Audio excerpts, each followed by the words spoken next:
We'd like to thank BetChrisCanada.net for their support of the Hockey Betting Podcast. I'm Brian Blessing in sunny Las Vegas. And I'm Cam Stewart in cold Toronto, Canada. If you love hockey and you're in Canada, and Cam is, by the All-Star break, even if you can't stop thinking about taking a vacation someplace sunny and warm, but you don't want to miss out on any of the hockey action, look for a BetChris near your next holiday destination. BetChris is one of the leading sports books in the Western Hemisphere, with hundreds of sports betting locations throughout the Caribbean and Latin America. Watch the game at a BetChris location. Food and drink specials and VIP lounges are available at many BetChris locations. Use the promo code PODCAST when you open your BetChris account.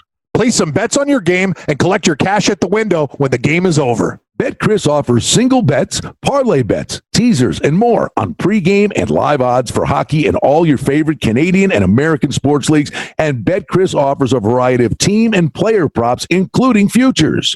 BetChris offers the best value odds on Canadian and international sports. Use the promo code PODCAST when you open up your account at a BetChris location. Deposit $750 or more and get up to a 40% reduced commission on your sports bets, up to minus 106 on single bets and parlay bets. That's the best juice in the biz. So, if you're planning a trip to exotic locations from the Caribbean and Mexico to Peru and almost everywhere in between, the odds are very good. There's a BetChris Sportsbook where you're going on holiday.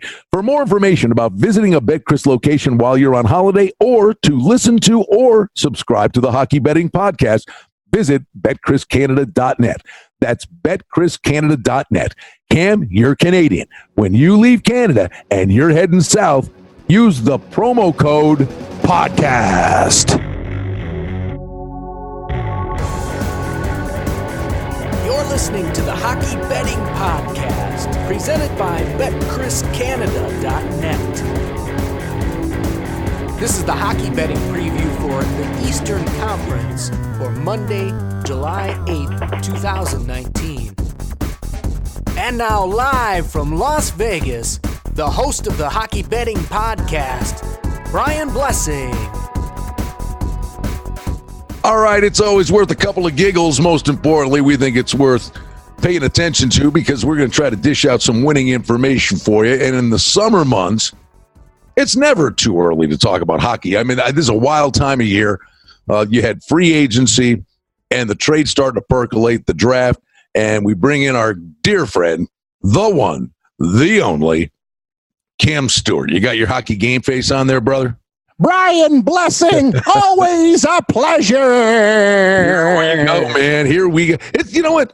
Hockey is, it's funny. I have my radio shows in Las Vegas, and sportsbook radio I've been doing for whatever it is, over a decade now.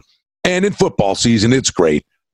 I tell you, the hockey show, the second hour, it goes by in a flash. There's just something about hockey. It's so easy to talk about. And I think the passion that the sport generates, and you and I have always maintained, because we want to dive into the teams here, but I've always said hockey is the best sport to bet because to a degree, I think the learning curve for the odds makers was out there that I think you'll find some soft numbers. You don't find them in football anymore, I'll tell you that, not many. No, you're absolutely right, Brian. The softest of numbers, too. And think about all the people from St. Louis, guys or tourists. Yeah, I think I'm just going to put $400 down on my team. You go from last to first. And that's the beautiful thing about hockey, right? You get a hot goaltender, you get a good team, you get momentum. And when you're in the playoffs, you need a couple guys who can bruise, mix it up, play that big physical game. And basically, hockey's a war of attrition. I'm going to wear you down. I'm going to pound you into the board. So usually a lot of the time, best goaltender, toughest team, that's how you win a Stanley Cup. All right, man, let's dive in. Eastern Conference, we start at the top. The Lightning, 3-1 to win the East. It's an all-star team on paper, and I just can't stand the President's Trophy. I think it's just a mortal jinx. But this is a team that's going to rack up a truckload of points again, Cam. But talk to me when we get to the playoffs. That's what it's all about. I'm with you. The President's Cup's been nothing but a curse. You take it, give me a hammer, give me a gun, poof, poof, let's blow it up. Because, then you play meaningless games. And in hockey, it's very different in other sports. You have to be mentally prepared. You have to be physically ready to go out there and dominate. And when you're not playing meaningful games, it really hurt Tampa Bay down the stretch. They ran into a Columbus team that was basically playing playoff games in the end of the year, and boom, they ran into a buzzsaw. Bobrovsky made a couple big saves. They come back and win, sweep them. The rest is history. Who cares about the President's Trophy? I don't want it. I don't want it on my mantle. We all play for Lord Stanley's mug. That's what we're about. And at plus 325, I like the Lightning, Brian, but it's not enough. But going into the season, they're going to be one of the Stanley Cup favorites. I love it. They have the talent on their team. Vasilevsky, we know about the scoring on their team. Very, very lethal. Also, they had hurt defensemen last year, but I'm looking for a better number, and I can't just pull the trigger right now at plus 325 with Tampa Bay. They still got to do it. They've been disappointing in the playoffs. All right, Cammy, let's talk about your backyard. The Leafs, clearly tons of talent there, cap issues, the Marner situation here, finding a way to get this guy signs a big deal. The one thing I would say in the offseason, getting Barry and Ceci is certainly an upgrade on the blue line, and that has been the big bugaboo. Yeah, but still, Brian, you bring up the point, and yeah, Tyson Barrie's a nice move, nice right-handed shot, but when you really look at the Leafs defensemen, they're great goal scorers. Morgan Riley's an offensive guy. Barrie's still an offensive guy. They need the one big, tough defenseman, a guy who can hit you. Like Roman Polak with a little more foot speed is basically what the Leafs need. They keep on getting better offensively, but come playoff time, you're going to need that guy to get guys away from your goaltender in front of the net and jab you and hurt you and make you not want to hang around in the crease and score goals, which a team like Tampa Bay can do with Kucherov. So at 4-1, I need a little bit more for the Leafs. It's a good start. I think they fleeced Colorado in that deal. The fact that they're still paying some money for Barrie is insane to me. So I got to give Dubas and the Leafs brass a lot of credit there for making that move happen. They're very close, Brian. Still one defenseman away, and at 4-1, not a lot of value. Yeah, and Barry says he wants $8 million a year, and his next contract is that drive through. Hey, how about you play a game first there, Tyson? Then we'll talk. Bruins, I don't know how deep into detail we got to get here with the Bruins. They're 6-1. The bottom line is this is just a good organization and pipeline their guys up. They're good young defensemen, the Chara's father time. So there'll be maybe some turnover at the blue line. They lose Johansson. That's not going to change their world. They're just good, and you got to count on them to be good again. Yeah, I do. And Tuukka Rask is a guy with age. He's getting better like a fine wine. His playoff run was absolutely stellar. The way he played in the Carolina series was one of the best goaltending I've ever seen. And I'm going back to Patrick Waugh, Brian. He was fantastic. The Bruins still got Pasternak. They're going to have an angry Bergeron, Marchand, guys who made mistakes against the Blues in the playoffs. I agree. I still think with the Leafs moves, the Bruins are slightly better than them, and you're getting a little bit more value. Boston should always be taken into consideration. They are getting a little bit older, but I'll tell you one thing. When you look at the odds for the teams, Boston has to be among the tops on your list because they always find ways to get it done. Well coached, as you said, good young blue liners and forwards that could really get the job done.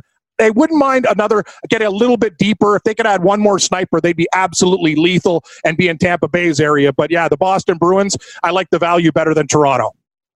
The back class plays of the Caps and the Pens, we can almost lump them together at 10-1. Galchenyuk comes over, Kessel's out of Pittsburgh. I think the big angle for both of these teams, well coached, is fresh legs, that they were knocked out early, and these are guys that are used to playing a boatload of hockey. So I think a long rejuvenating summer could be the biggest benefit and the biggest offseason thing we talk about with these two teams. Excellent point. Take a look at the teams that are struggling there, Brian. Look at the LA Kings, teams that have had deep Stanley Cup runs, didn't make the playoffs. Hockey is a bruising physical sport that will take its toll on you, and Pittsburgh's there every year. Think about the extra games they've played, too. I like that number for Pittsburgh. Obviously, I still have questions between the pipes with Murray. Very inconsistent there. But anyway, with Sidney Crosby and Malkin, also Malkin was hurt a lot for this team. I like him. Jake Gensel is one of the best young snipers in the league, too. There's a lot to like about Pittsburgh. Still, though, on the back end, I really worry about the defense is a little bit loose and the goaltending is too inconsistent. But if you're giving me a number between 10 and 12-1 with the Penguins, you always have to take them seriously. As for Washington, I'm not scared of the Washington Capitals. Good organization. When Ovi won the cup, he was on a vodka bender, probably still drinking. Glug, glug, glug, glug, glug. I don't know what's going to happen. Any more Stoli in the house? I just don't take this team seriously anymore. I like Tom Wilson. He could do it with his fists and his stick. But they're just a team to me that's a little bit long in the tooth, and they don't have the hunger that I need. So I'm going to actually pass on the Washington Capitals, Brian. Are you buying the Panthers at 8-1? All the talk, but Aaron's going to go there along with Bobrovsky. Well, they keep Bobrovsky, or get Bobrovsky, which is fine. What was insane to me, Cam, I don't know that there are too many teams, if any, around the league that would have given this guy anything more than $8 million a year, and then they could have said to him, well, we'll give you that $8 million a year, but you're playing in Florida where there's no state tax. It was like they were negotiating against themselves and give the cat $10 million a year. Did they not just learn anything from the Luongo situation? I'll tell you about Florida too, Brian. Just not impressed that, they thought they were going to get Panarin and Bobrovsky, two guys with Quenneville. I like the move of Joel Quenneville as a coach, but this is a team that still hasn't even got a sniff of the playoffs. Now you're giving them those type of odds. Bobrovsky's okay, but he could be really cold too. I'm absolutely with you. I think this team is overrated. They're overhyped. I wanted them to make the playoffs last year, and they even haven't had that experience of getting beaten down in the playoffs yet. You got to get there. They're putting the cart before the horse with the Florida Panthers. So many weaknesses there. They got a nice offense. Barkov, Marchessault, so nice. Good young defenseman, but you got to do it. You got to prove it. And then hockey, man, you got to get to the playoffs, lose a couple times before you figure out, AKA, that's why we worry about Tampa Bay this year. They could be dangerous. Florida, no way. People are talking about this team. I am not interested. Yeah, the defense to me is a little bit sketchy. They get Stralman. It's okay. But up front, Huberdeau, Barkov, Hoffman, Trocheck, you got the Dodonov. I will give credit here, though. Picking up guys like Achari and Conley, they kind of fly under the radar. I like those moves. Those are guys, you need those third and fourth line guys. Those are guys that it's a culture thing. So they did do some good things. I just don't know this infatuation with them being this massive contender out of nowhere because they got a goalie. He's a regular season goalie. You're right, Brian. We like Florida, but when we look at the tote board, they're awarding these guys a price like they've done something before. If you gave me Florida maybe in the 15 to 20 mark instead of like 10 to 12, then we could start talking about the Panthers. But right now, they're just pussycats. Pass. For outstanding information and special offerings and promotions, we invite you and encourage you to sign up for our newsletter today simply by going to the website betchriscanada.net. The biggest mover, well, two of them, but let's just talk about the Rangers here at 15-1. You bring Panarin in, you bring Trouba in, and I think don't sleep on the goalie. I think the Georgiev kid is. I do too. Really solid. And, Lundqvist, if you actually have Lundqvist as turns into your backup, you're in really good shape there. The Rangers, I get the infatuation with what's there. How it translates on the ice is another story. But they were the ones that took the biggest hit in the East, knocking them down to 15-1. Yeah, I'm going to be we might not bet them with futures, Brian. I think the Rangers are going to be a play-on team. And it's funny. We look at them, and what was their strength before? Goaltending. It's the only real question mark with this team now. Lundqvist is probably going to got one more year left. I love Georgiev. I'm with you exactly. I think he's going to be a fantastic goaltender. Watch him stand on his head many times. Love the move, too. Hey, KK Kako, I like this guy as much as Hughes, if not more. Hughes needs to take a page out of my book and drink some table cream and put on some weight. He looks like a stick out there. I could stir him in my coffee. I like Kako. I like the Rangers. We're going to bet these guys as pooches a lot. They're going to be a very dangerous dog with rabies. I'm not going to say the Rangers are going to take the next step yet, Brian, but they are 1 year away from being a contender in the East. Great rebuild by the New York Rangers. Love what they're doing. I'm not going to take them in futures, but we'll be betting them a lot this year. Islanders at 15-1, Cam. I don't know what's going on there. Listen, Trotz got them to buy in. They were overachievers. Tavares left. It was us against the world. Okay, so now Leonard's out. You bring Varlamov in. Nah. Okay. I mean, it's not changing anybody's world if you ask me. But the one thing that hasn't changed, Cam, they were able to retain Anders Lee at $7 million a year when it looked like he may walk out the door. There's just not enough offense there. You said it, Brian. They needed a Mitch Marner type. They got to make an offer sheet to somebody. The Islanders are a team. They were a great story. They're also playing in 2 buildings. You go to Barclays, you go back to Long Island. When you talk to players, they don't want to do that. It's annoying as hell. And yeah, Trotz is an amazing guy. You met him, and I believe in it. But after that year and that glow, it's kind of like the wedding. It's wearing off. Now we're married and we have to deal with bills and we're having sex a lot less. It's unfortunate, but that's the New York Islanders. I will be playing against this team all year long. I would have priced them probably in the 18 to 20 range where the Canadiens are. They're a fade team and they're still going to get respect from Vegas. So I'm going to have to pass on the New York Islanders. You said it. I think the goaltending's regressed and they don't have enough goal scorers. Like Eberle and these guys, okay, it's not enough. There's too many good teams. Sorry, New York Islanders, but I think they take a step backwards. Devils at 15-1 are intriguing. They get the first pick of the draft, Hughes. Is he capable of playing in the NHL today? I think he is.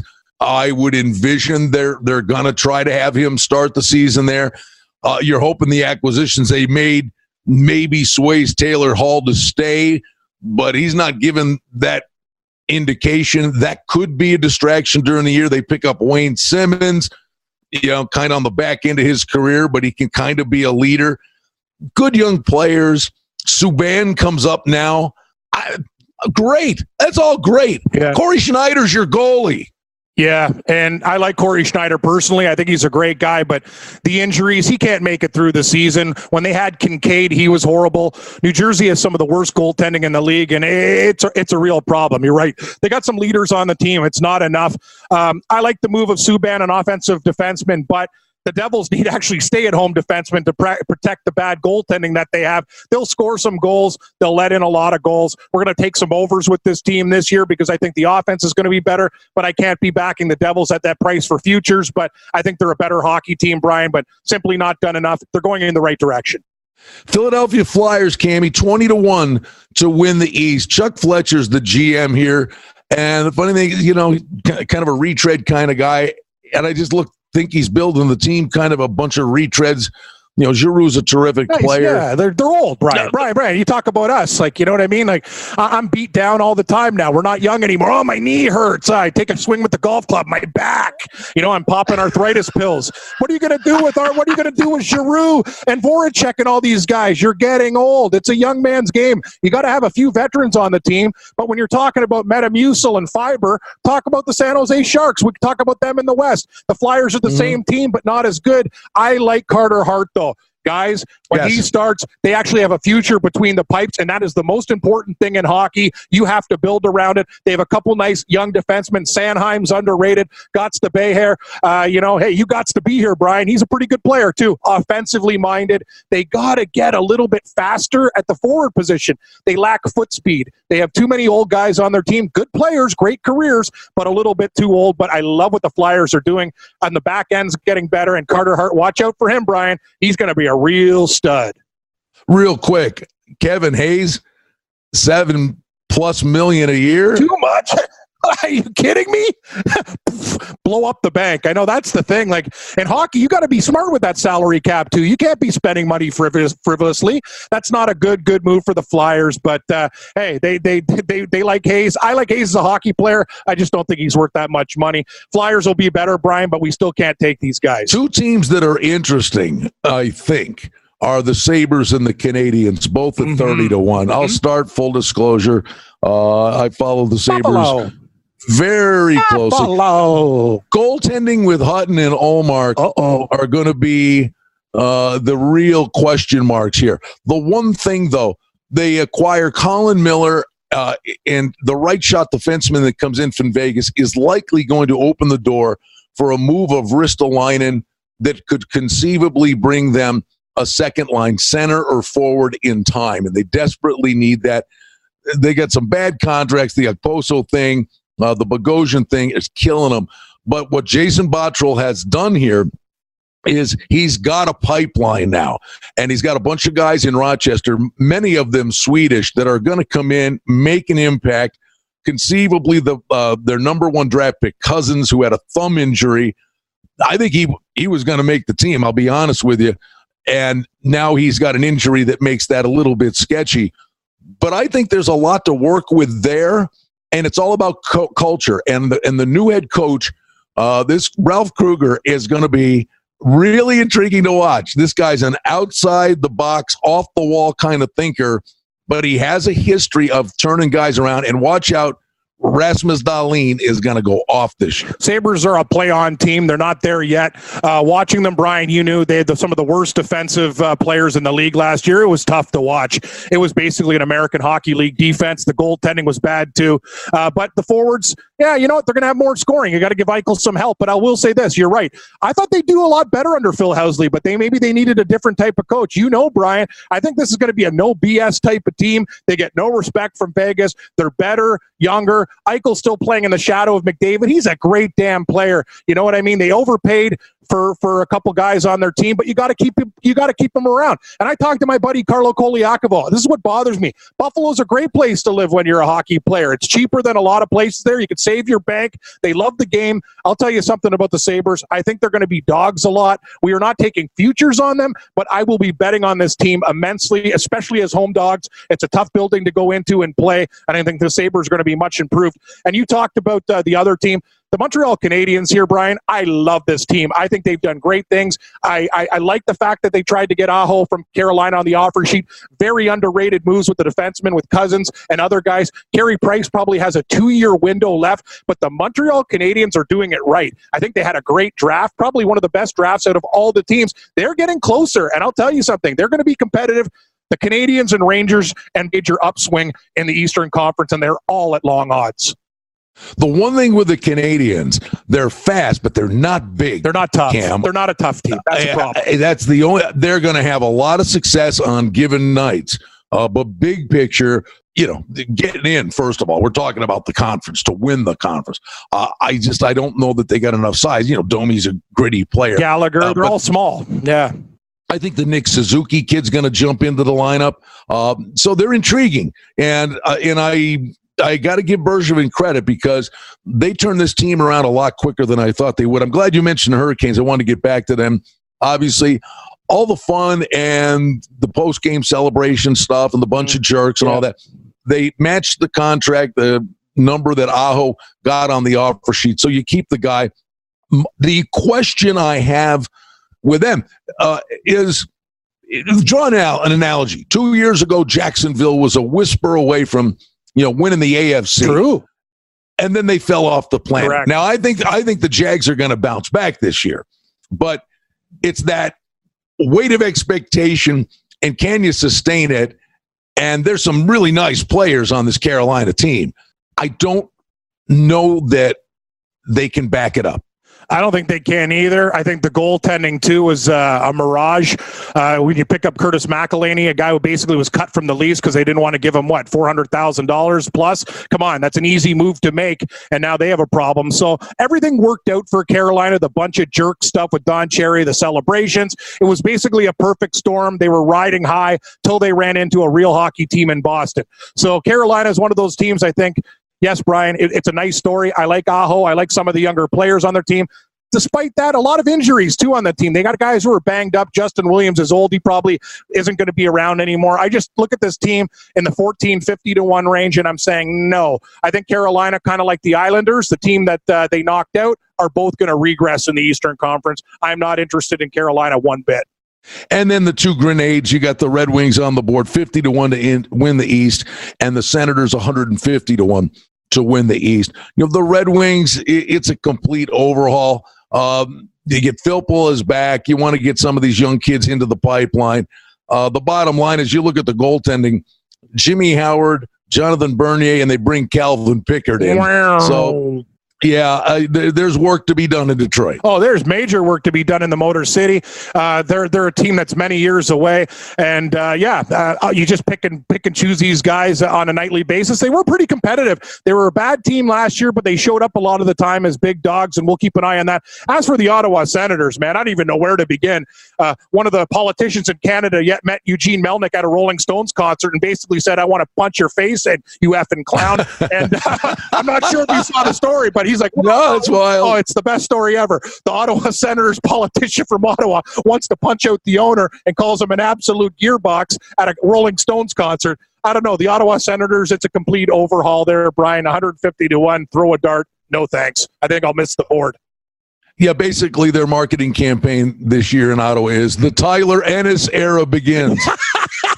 Hey, I got to admit, though, Ennis played pretty good for the Leafs. He did. He was dirt cheap. Yeah, the one kid that's going to jump in and make some noise for them is watch the young defenseman Eric Brandstrom, who Vegas moved over there in the Mark Stone deal. They have good young players, Brian. They're still going to be like probably 3-4 years away, but they're doing it right. Like they got pure raw prospects, and you know they're going to get killed in some games, and some games teams are going to take them lightly, and we're going to cash in at like plus 280, 300. So, but the Ottawa Senators, definitely at the bottom of the barrel. The overview, I would say, as we wrap it up, I'd saddle up with winning a conference. I get this question all the time throughout the year. Who do you like to win the cup? I'm like, I have no idea. I have absolutely no idea. Talk to me after the trade deadline. I couldn't even fathom a guess who's going to win the Stanley Cup. I want to know how the teams are actually going to be constructed that are going to make a run when you get to the postseason tournament, and that is after the trade deadline. Now, winning the conference is a different animal because you're getting a 2/3 of the season head start. So I'd be more inclined from a futures perspective to play the conference than I would the cup. Yeah, I would too. And, I like Tampa Bay, but I need a little bit more. You know me, Brian, kind of like our golf picks. We like to hit home runs, but the Lightning are favored for a reason. I think they're clearly the best. The Leafs at 4, plus 425, a little bit overrated there, but they're close. And I find the best value on the board would be the Pittsburgh Penguins, between 12 and 14-1. They're a team that's, with Sidney Crosby and everybody, they're still very, very, very close. And two play-on teams that we're going to like, the Rangers and the Montreal Canadiens as dogs a lot. But if I were to make some bets right now, you probably go with the Lightning, a big bet there, and my secondary pick would be the Penguins for value. I'm with you. I would throw the Caps in there. I think the back class angle, a year where they were out of it early, the Caps, the Pens, to me, from a price perspective, I hate the word value. There's no value in ripping up a ticket. That's true. But I would say the Caps and the Pens would be, from a price perspective, the ones that maybe make the most sense to me. I'm with you, Brian. I'm with you, buddy. There you go, and there you have it. It's a look at the Eastern Conference in the National Hockey League here in a toasty summer, but we're already getting ready for hockey, and we are going to take a timeout, and we're going to have a lot more for you on hockey. Up next, we've got the Western Conference.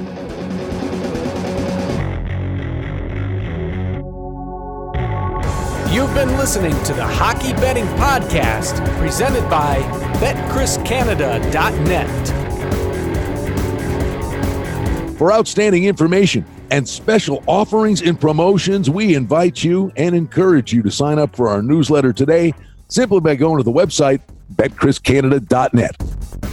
The handicapping and sports odds information contained on this podcast is for entertainment purposes only. Please confirm the wagering regulations in your jurisdiction, as they vary from state to state, province to province, and country to country. Using this information to contravene any law or statute is prohibited. The podcast is not associated with, nor is it endorsed by any professional or collegiate league, association, or team. This podcast does not target and is not intended for an audience under the age of 18. If you think that you have a gambling addiction, stop this podcast now and please seek help. Gambling and betting on sports is a form of entertainment and should be about having a good time. But when done excessively, it may negatively affect other areas of a person's life, such as their physical and mental health, school or work performance, finances, and or interpersonal relationships. At BetChrisCanada.net and the Hockey Betting Podcast, we're concerned about the addiction that gambling may cause, and for this reason, we encourage everyone to practice responsible gambling, an approach to gambling that helps you ensure that it remains an enjoyable activity. Here are the main principles of responsible gambling. Don't think of gambling as a way to make money. Always gamble with money that you can afford to lose. Set limits and stick to them. Never chase losses. Don't gamble when you're depressed or upset, and create a healthy balance. Always be aware of how much time you spend gambling or thinking about gambling. And do not allow gambling to cause you to miss out on time with family and friends or time spent on other activities you enjoy. By following these guidelines, gambling can be a good time and great entertainment. If you feel at any time that your gambling is taking away from important areas of your life, is causing you stress or depression, or is leading to financial losses that are beyond your control, please reach out for help. Learn more at responsiblegambling.org.